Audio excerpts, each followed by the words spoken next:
శ్రీ గురుభ్యో నమః. శ్రీ మాత్రే నమః. ఈ వీడియో చూసే ముందు లైక్ కొట్టండి మరియు శ్రీ మాత్రే నమః కామెంట్ పెట్టండి. నరక చతుర్దశి పండుగ గురించి. నరక చతుర్దశి దీపావళి పండుగ యొక్క ముఖ్యమైన భాగంగా ఆశ్వయుజ బహుళ చతుర్దశి రోజున జరుపుకుంటారు. సాధారణంగా దీపావళి పండుగకు ముందు వచ్చే ఈ పండుగ ప్రత్యేకమైన ప్రాధాన్యతను కలిగి ఉంది. ఈ రచన ద్వారా నరక చతుర్దశి పండుగ జరుపుకునే కారణాలు, దీనికి సంబంధించిన పౌరాణిక కథలు, అలాగే దీని సాంప్రదాయ పద్ధతుల గురించి అవగాహన పొందుదాం. నరకుడు మరణం లేకుండా వరం పొందడం. నరకాసురుడు ప్రాగ్జ్యోతిష పురాన్ని పరిపాలించే రాక్షసుడు. శ్రీకృష్ణుడు మరియు ఆయన భార్య సత్యభామ కలిసి సంహరించిన రోజున మనం నరక చతుర్దశి పండుగను జరుపుకుంటాం. వరాహ పురాణంలో శ్రీ మహావిష్ణువు హిరణ్యాక్షుని సంహరించి భూదేవిని కాపాడుతాడు. ఈ సమయంలో వరాహ రూపంలో ఉన్న మహావిష్ణువు భూదేవిని వివాహం చేసుకుంటాడు మరియు వారి కొడుకు నరకుడు అవుతాడు. నరకుడు పరమశివుని ప్రార్థించి తన తల్లి వల్ల తప్ప మరెవరి చేతిలోనూ చావు లేకుండా వరం పొందగలడని కోరుకుంటాడు. వరగర్వంతో నరకుని దురాగతాలు. నరకాసురుడు తన వరం వల్ల అహంకారంతో స్వర్గంలో, భూలోకంలో విపరీతమైన విధ్వంసం సృష్టించాడు. ఋషులు, సాధువులు, మానవులను మాత్రమే కాకుండా దేవతలను కూడా హింసించాడు. అనేక రాజులను, 16,000 మంది రాజకుమార్తెలను బంధించి వారిని బలవంతంగా వివాహం చేసుకోవాలని ప్రయత్నించాడు. కృష్ణుడు నరకాసురుడితో యుద్ధానికి వెళ్లడం. ఈ సందర్భంలో దేవతల అధిపతి ఇంద్రుడు శ్రీకృష్ణుడి వద్దకు చేరుకుని నరకాసురుడి దురాగతాలను వివరించాడు. నరకాసురుడి నుండి విముక్తి కోరుతూ కృష్ణుడు తన భార్య సత్యభామతో కలిసి నరకాసురుడిపై యుద్ధం చేయడానికి బయలుదేరాడు. నరకాసురుడి సంహారం.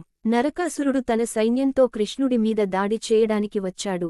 అయితే కృష్ణుడు అతన్ని కదిలించడంతో సత్యభామ కోపంతో నరకాసురుని వధించింది. వాస్తవానికి భూదేవి సత్యభామ రూపంలో నరకాసురుని సంహరించింది. నరకాసురుడి వధించిన రోజున ఆశ్వయుజ మాసంలోని కృష్ణ పక్ష చతుర్దశి కావడంతో ఈ తిథిని నరక చతుర్దశి అంటారు. పూజా విధానం. నరక చతుర్దశి రోజు సూర్యోదయానికి ముందే నిద్రలేచి నువ్వుల నూనెతో తలంటుకుని అభ్యంగన స్నానం చేయాలి. ఇంటి ముందు రంగవల్లికలు తీర్చిదిద్దాలి. ఇంటి గుమ్మాలను మామిడి తోరణాలు మరియు పూలమాలలతో అలంకరించాలి. నూతన వస్త్రాలు ధరించాలి. ఈ పర్వదినంలో ఇంట్లో నువ్వుల నూనెతో దీపారాధన చేయడం ద్వారా ఇంట్లోని ప్రతికూల శక్తులు తొలగిపోతాయని మరియు సానుకూల శక్తులు ప్రవేశిస్తాయని, లక్ష్మీదేవి గృహప్రవేశం చేస్తుందని విశ్వసిస్తారు. ఇష్ట దేవతల పూజ కూడా యథావిధిగా నిర్వహించాలి. దేవునికి సంప్రదాయ నైవేద్యాలు సమర్పించాలి. అనంతరం నరకుని పీడ విరగడైనందుకు బాణాసంచా కాల్చాలి.